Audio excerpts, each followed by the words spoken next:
na siku ya leo tumeingia nywani mwako kwa ajili ya kutimiza sheria yako. Tunasema asante kwa sababu umekuwa nasi kutoka mwanzo mpaka muda huu tunahitimisha ibada yetu. Tunasema asante kwa maana malaika zako wametenda kazi pamoja na sisi.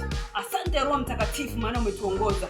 Na achilia ulinzi wa kimungu watu wao wanapotoka mahali hapa, na amuru ulinzi njiani, wasijikwaa nguo katika jiwe, na wiki hii ikawa ni wiki ya baraka kwao, kwa maana umeanza na wewe katika jina la Yesu.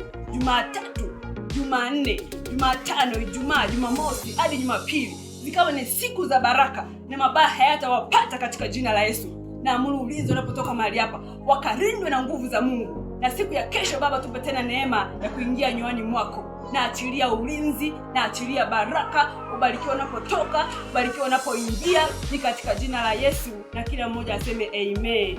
Mchangilie Bwana kwa makofi na vigelegele. Mungu awabariki sana. Tukutane kesho jioni saa 10. Amen.